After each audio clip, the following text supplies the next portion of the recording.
Hello. I almost said good morning. I just did actually. Knowing that I'm speaking to a global audience makes me think twice about my greetings and some of the things that I say, because I realize the perspectives are different in different parts of the world. And I'm thinking more globally, perhaps, than I've ever been able to think before. And I'll preface today's talk with the fact that I watched a video last night of the revolution that's happening in Spain. And of course, I've watched other videos, similar videos of what was happening, what's been happening in Greece and what's happening in other parts of the world as people awaken. And this morning, as I was meditating and pondering, that Spain video kept coming back again and again. And I was so excited to see the millions of people lining the streets and the squares in Spain. I assume it's Madrid, but it could be Barcelona or any of the other large cities, I'm sure, in the beautiful country of Spain. Just as we saw at people in Athens and in parts of Greece. And as I said, all over the world this is happening. And so the question came to me, am I capable of being neutral? Neutrality is tricky. It's one thing to be able to see both sides in a controversy, and quite another not to choose the one that seems most appealing. As we view our world, seeing the horrendous corruption of the system itself, how can we not feel the excitement of people awakening and standing in truth as that corruption is exposed, with the leaders being shown for the fraudulent roles they have been playing? Neutrality is supposedly on the power versus force chart. It's fairly high up on the scale. When we reach a place of neutrality and we see the world as perfect exactly the way that it is, and we don't take sides, we don't take a stand for or against anything, we are neutral. And that's supposed to be, we are told, or I am told, that's supposed to be an attribute of someone that is spiritually mature and highly evolved. The highly evolved soul does not take sides.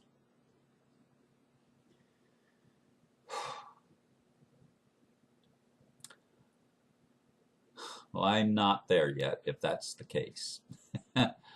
Because when I see people standing up for their rights after being suppressed for generations and generations and even going back millennia, it excites me to the very core of my being.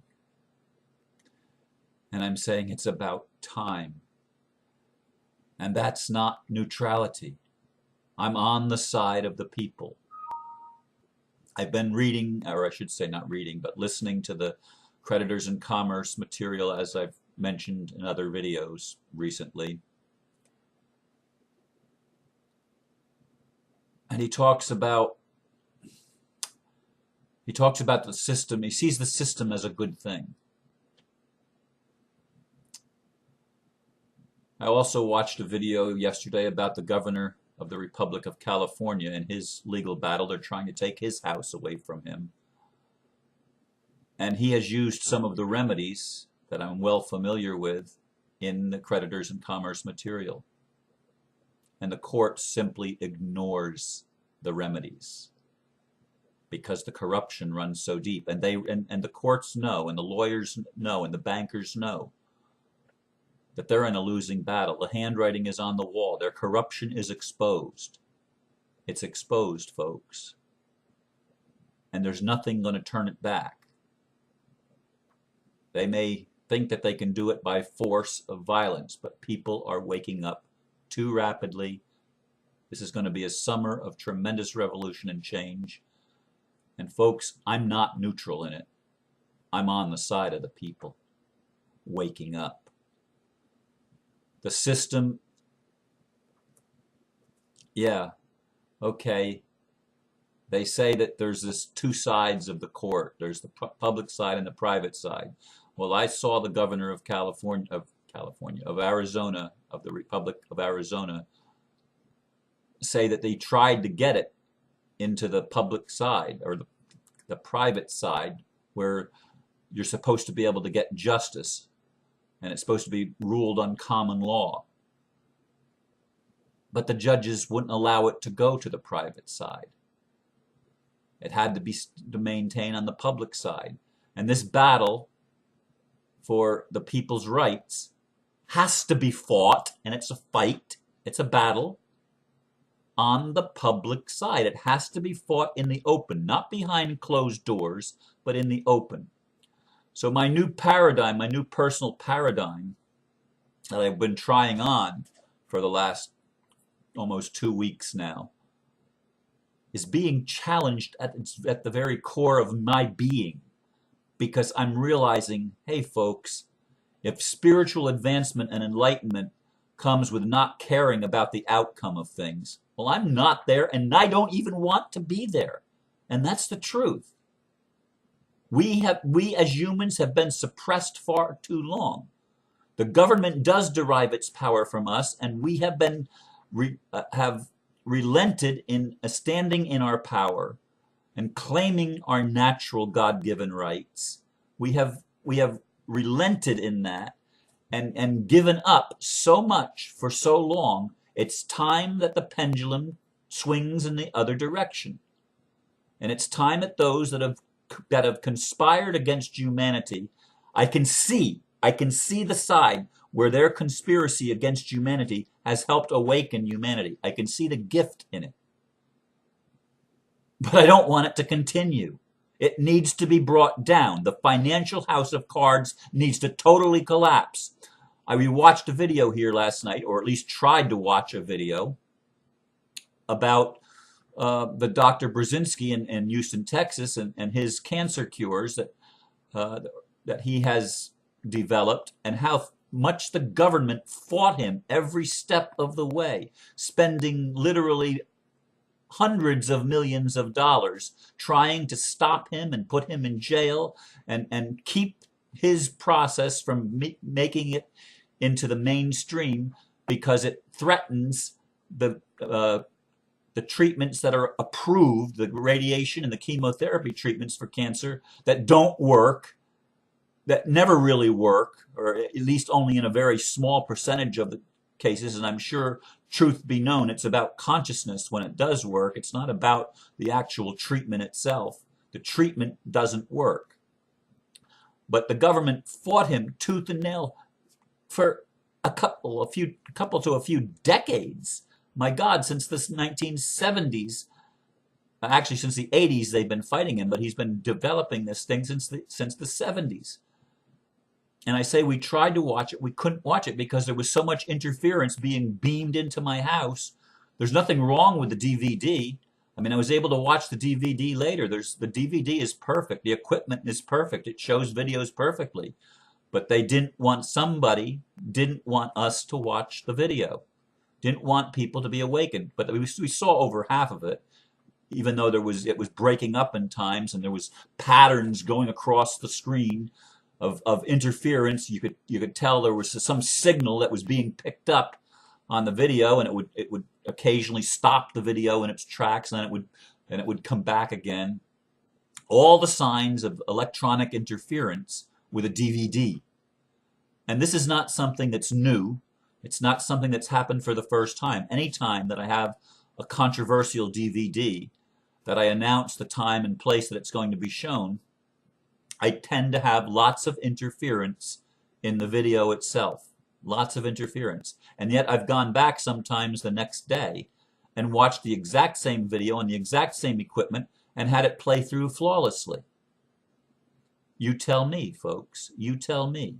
There are vested interests still at work in this world, still exercising their freedom to interfere, and it's going on.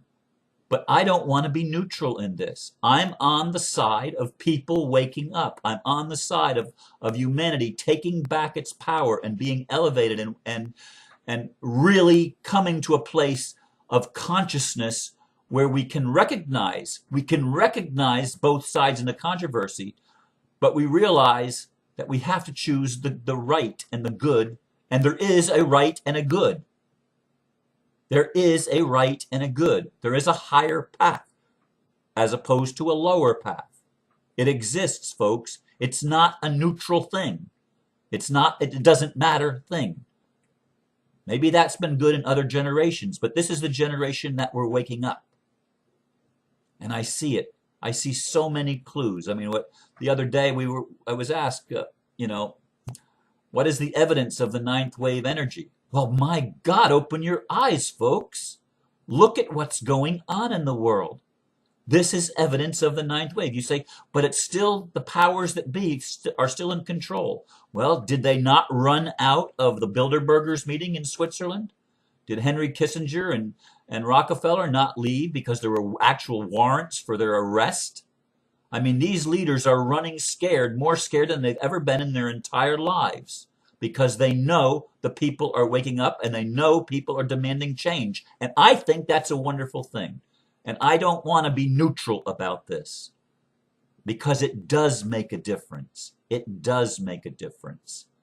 And I call on my extraterrestrial or angelic friends that are here in great numbers, cloaked in their UFOs and other technologies that enable them to get across the galaxies and the cosmos in relatively short times or no time. I invite them into my world, not to rescue me, but to stand with all of us as we awaken, as we allow the energies of this ninth wave to bring forth from us our own unconscious stuff, the stuff that's been hidden, the shadow parts of our being that have been hidden for such a long period of our lives, and we didn't know about it. Let that come to the surface, but also let it bring forth all the latent gifts and talents and abilities and insights that are within us that enable us to totally transform the world. That's what it's all about this year for me. That's why I daily commit to doing these ninth wave videos. Every day I come to you with the truth that's in my heart that day. Whatever that is, whether I'm feeling high or feeling low, I share that truth openly with you. Why? Because I'm not capable of being neutral. Even when I try to be neutral, and I try to see the other side, and I try to see what a tremendous system the de facto government is. BS! It's not neutral. It's corruption.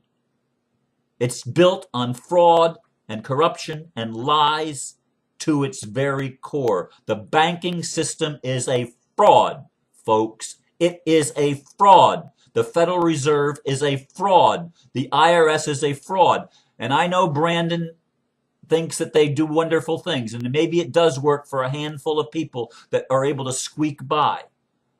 But I also know, and I've heard of people, and they'll even say it doesn't work for everybody. Why?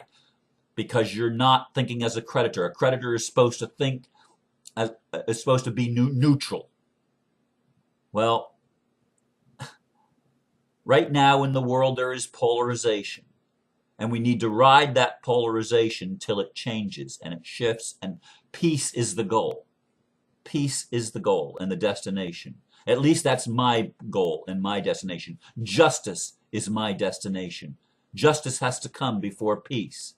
And in order for there to be justice, we have to stand up for our truth and our rights that are God-given and natural to us.